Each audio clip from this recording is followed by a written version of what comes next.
Hi everyone. अब हम लोग नेक्स्ट क्वेश्चन डिस्कस करेंगे प्रोबेबिलिटी में ही। So question number 2, from a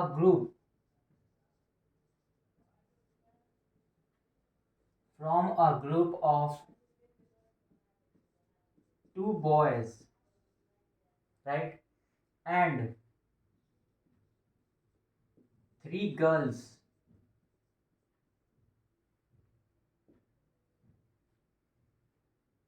two children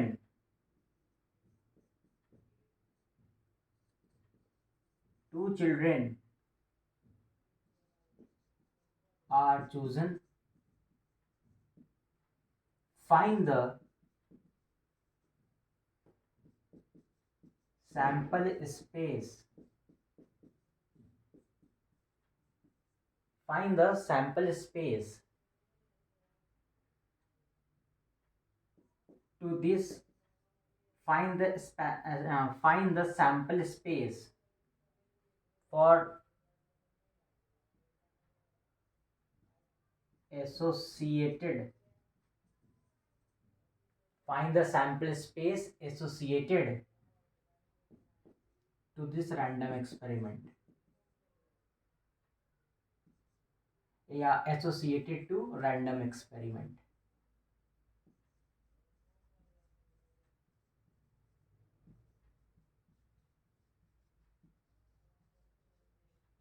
right, तो बहुत आसान सा क्वेश्चन है। कह रहा है from a group of two boys and three girls. एक ग्रुप है और उस ग्रुप में दो लड़के हैं और तीन लड़कियां हैं, और हमें क्या करना है, उसमें से दो बच्चों को हमें सेलेक्ट करना है, दो बच्चों को चुनना है। तो कहा गया है कि आप उस रैंडम एक्सपेरिमेंट के लिए आप सैंपल स्पेस लिखो। ठीक है, तो समझो ऐसे कि ये कोई हमारा प्यारा सा ग्रुप है और इस ग्रुप में हमारे पास दो बॉयज हैं और प्लस थ्री गर्ल्स हैं, राइट। तो हम ऐसा करते हैं, ये दो लड़के हैं ना, इन दो लड़कों का नाम कर रख देते हैं। तो हमारा सॉल्यूशन स्टार्ट है, ध्यान से समझेंगे। एक का नाम हम कह देते हैं B1 है और एक का नाम हम कह देते हैं B2 है। और जो लड़कियां हैं ना, उनका नाम रख देते हैं, एक का नाम हमारा G1 है, एक का नाम है G2 और एक का नाम है G3। तो मैं अगर आपसे पूछूं कि टोटल कितने बच्चे हैं, तो आप कहेंगे टोटल तो 5 बच्चे हैं, जिसमें से 2 लड़के हैं और 3 लड़कियां हैं।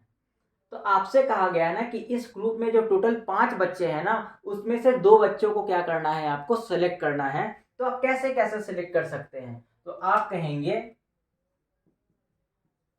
कि जब मैं पहला सिलेक्शन कर रहा होऊंगा, उस पहले वाले सिलेक्शन में हो सकता है कि एक हमारा लड़का हो और एक हमारी लड़की हो, जिसमें से पहला वाला लड़का का नाम B1 हो और जो एक लड़की है उसका नाम G1 हो। आप ऐसा कह सकते हैं, या आप ये भी कह सकते हैं, ये भी तो पॉसिबिलिटी हो सकता है कि एक हमारा लड़का हो, एक हमारी लड़की हो, लेकिन उसमें एक लड़का हमारा G1 हो और दूसरा हमारी लड़की क्या हो, G2 है। ये भी पॉसिबल हो सकता है। सैंपल स्पेस कहने का मतलब क्या होता है, तो आप पहले से जानते हैं, सैंपल स्पेस कहने का मतलब होता है सेट ऑफ ऑल आउटकम्स। जितने भी पॉसिबिलिटी हैं, उन सारे पॉसिबिलिटी का अगर मैं सेट बना दूंगा, this is called sample space. तो जो जब हम दो बच्चों को जब हम सिलेक्ट कर रहे होंगे, टू चिल्ड्रेन आर चूजन, तो वो दो बच्चों को जब हम सिलेक्ट कर रहे होंगे तो क्या क्या पॉसिबिलिटी होगा, थोड़ा सा खुद से आपको सोचना है। तो आपको पता है कि जब हम दो बच्चों को ले रहे होंगे तो ये पॉसिबिलिटी हो सकता है कि उसमें B1 आ जाए, G1 आ जाए, या ऐसा भी हो सकता है कि जो जो उस दो सिलेक्शन हम कर रहे होंगे उसमें दोनों का दोनों लड़की हो सकती है, या फिर वो दोनों के दोनों लड़के हो सकते हैं, या फिर उसमें एक लड़की एक लड़का हो सकता है। और लड़का चूंकि दो है तो दो दो पॉसिबिलिटी बनेगा, एक B1 के कॉरस्पॉन्डिंग बनेगा और एक B2 के कॉरस्पॉन्डिंग बनेगा। समझ में आ रहा है बात। तो ऐसे ही हम लिख रहे हैं यहाँ पे कि जब हम दो बच्चों को सिलेक्ट करें, या तो हो सकता है कि B1 G1 हो, या ऐसा हो सकता है कि हमारा B1 G2 हो, या फिर ऐसा हो सकता है कि हमारा B1 G3 आ रहा हो सिलेक्शन में। ये भी दो, जब हम दो बच्चों को सिलेक्ट कर रहे होंगे तो ये भी दो लोग आ सकते हैं। आ सकते हैं या नहीं आ सकते हैं, खुद से सोच के देखिए। या फिर ऐसा हो सकता है कि हमारा B2 जीवन आ रहा हो। आप ही खुद सोच के देखो कि जब आप दो बच्चों को सेलेक्ट कर रहे होंगे तो क्या उसमें क्या हमारा B2 और जीवन आ सकता है या नहीं आ सकता है, तो आप कहेंगे डेफिनेटली आ सकता है। ऐसे ही आपके पास B2 G2 आ सकता है, खुद से सोच के देखो कि क्या B2 G2 जब आप दो बच्चों को सिलेक्ट करने जा रहे होंगे 5 बच्चों में से, उस 5 बच्चा में हमारा B2 G2 भी है, तो क्या आप B2 G2 को सिलेक्ट नहीं कर सकते हैं? खुद से सोच के देखो, सिलेक्ट कर सकते हैं, तो आंसर मिलेगा यस, हो सकता है।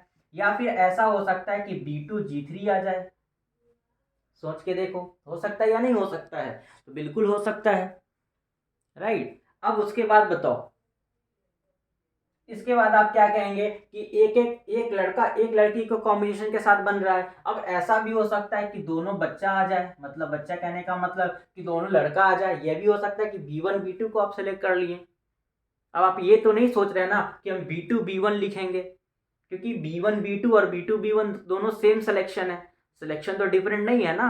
B1 B2 को निकालेंगे तो वही दो बच्चा निकलेगा, और B2 B1 को निकालेंगे तब भी वही बच्चा निकलेगा। तो सिलेक्शन वाइज तो डिफरेंट नहीं है ना, अरेंजमेंट वाइज डिफरेंट है। फिर ऐसा भी तो हो सकता है ना कि G1 G2 निकल के आ रही हो।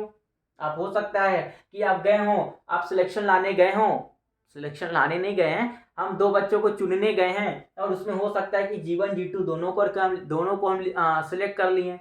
या फिर ऐसा भी हो सकता है ना कि हम G1 G3 को सिलेक्ट कर लिए, हो सकता है ना। या फिर हम ऐसा भी तो हो सकता है ना कि हम G2 G3 को सिलेक्ट कर लिए, ऐसा भी तो हो सकता है ना। तो ये हमारे पास टोटल पॉसिबिलिटी हो जाएंगे, बात समझ रहे हैं ना। यही हमारे पास टोटल नंबर ऑफ आउटकम्स होगा। टोटल नंबर ऑफ आउटकम्स तो काउंट करेंगे तो 1 2 3 4 5 6 7 8 9 10 10 हो रहा है। मतलब पांच बच्चों में से अगर हम दो लोगों को सेलेक्ट करेंगे तो हमारे पास 10 आ रहा है। और आए भी क्यों नहीं, क्योंकि हमने तो परम्यूटेशन एंड कॉम्बिनेशन पढ़ा ही है। हमने पढ़ा है कि 5 बच्चे हैं। अगर हमसे पूछा जाए कि इसमें टोटल नंबर ऑफ, इस सैंपल स्पेस में टोटल कितने बच्चे हैं, ये तो हमारा सैंपल स्पेस का आंसर आ गया, ये तो खत्म हो गया इस क्वेश्चन का आंसर।